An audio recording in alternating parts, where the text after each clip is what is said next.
I got so much motherfucking design on right now. Break it down, bring it back, make it clap. I got 3 old thoughts, new guap, wear that thing. Bitches on my line, and you know. Strategi pembelajaran efektif adalah pola-pola umum kegiatan guru dan siswa dalam mewujudkan kegiatan pembelajaran untuk mencapai kompetensi sebagai tujuan pembelajaran secara optimal. Strategi ini dapat membantu guru dalam memilih dan mengorganisir kegiatan pembelajaran yang tepat, sehingga proses belajar mengajar dapat berjalan sesuai dengan diharapkan. Adapun beberapa ciri dari strategi pembelajaran efektif, antara lain: yang pertama, aktif. Pembelajaran yang melibatkan siswa secara aktif dalam proses belajar, seperti diskusi kelompok, permainan peran, eksperimen, dan presentasi. Yang kedua, interaktif. Pembelajaran yang mendorong siswa untuk berinteraksi dengan guru dan teman sekelas, baik dalam diskusi maupun belajar sama dalam kelompok. Yang ketiga, kreatif. Pembelajaran yang mendorong siswa untuk berpikir kreatif dalam memecahkan masalah dan menghasilkan karya. Yang keempat, edukatif. Pembelajaran yang memberikan pengetahuan dan keterampilan yang relevan dengan kehidupan siswa. Yang kelima, menyenangkan. Pembelajaran yang membuat siswa merasa senang dan antusias dalam belajar. Untuk mencapai strategi pembelajaran efektif, guru perlu memahami karakteristik siswa dan memilih strategi yang sesuai dengan kebutuhan mereka. Dan ada pun beberapa contoh strategi pembelajaran efektif yang dapat diterapkan dalam kelas, antara lain: yang pertama, pembelajaran kooperatif, mengorganisir siswa dalam kelompok kecil untuk bekerja sama dalam mencapai tujuan pembelajaran.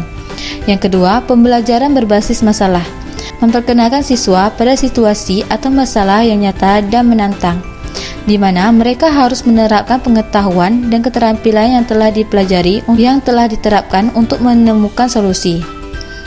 Yang ketiga, pembelajaran terbalik atau flipped classroom.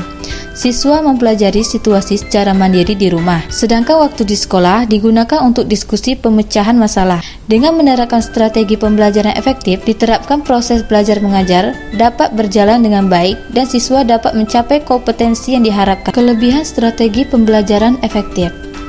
Ada beberapa kelebihan strategi pembelajaran efektif.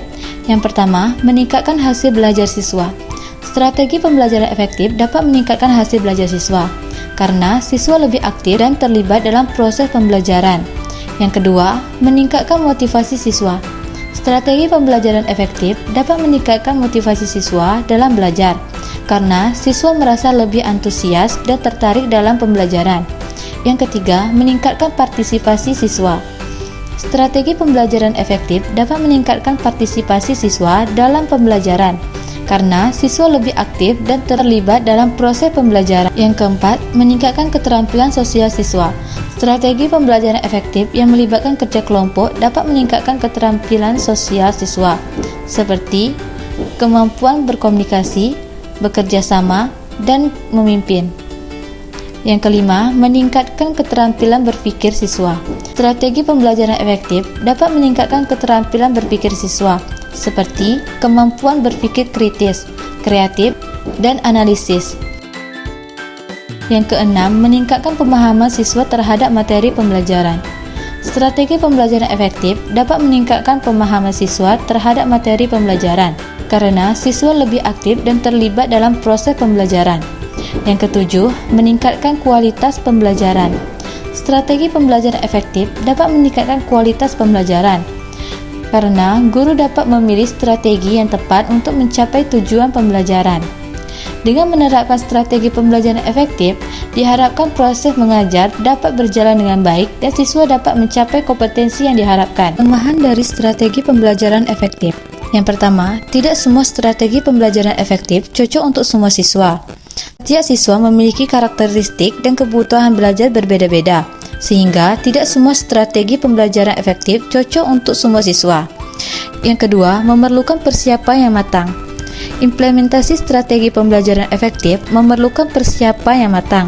baik dari strategi materi, metode, maupun fasilitas. Jika persiapan tidak matang, maka strategi pembelajaran efektif tidak akan berjalan dengan baik. Yang ketiga, memerlukan waktu yang lebih lama. Beberapa strategi pembelajaran efektif memerlukan waktu yang lama untuk dilaksanakan, seperti pembelajaran berbasis masalah. Hal ini dapat mengganggu jadwal pembelajaran dan mengurangi waktu materi lain. Yang keempat, memerlukan keterampilan khusus. Beberapa strategi pembelajaran efektif memerlukan keterampilan khusus dari guru, seperti strategi pembelajaran kooperatif. Jika guru tidak memiliki keterampilan yang cukup, maka strategi pembelajaran efektif tidak akan berjalan dengan baik. Yang kelima, tidak semua materi pembelajaran cocok untuk semua strategi pembelajaran. Setiap materi pembelajaran memiliki karakter yang berbeda-beda, sehingga tidak semua materi pembelajaran cocok untuk setiap strategi pembelajaran efektif. Meskipun demikian, kelemahan-kelemahan tersebut dapat diatasi dengan persiapan yang matang, pemilihan strategi pembelajaran yang tepat, dan pengembangan keterampilan guru dalam mengajar. Dengan demikian, strategi pembelajaran efektif tetap dapat membantu mencapai tujuan pembelajaran secara optimal. Kesimpulan dari strategi pembelajaran efektif yaitu pola-pola umum kegiatan guru dan siswa dalam mewujudkan kegiatan belajar mengajar untuk mencapai kompetensi sebagai tujuan pembelajaran secara optimal, meningkatkan hasil belajar siswa, motivasi siswa, partisipasi siswa, keterampilan sosial, dan keterampilan berpikir siswa.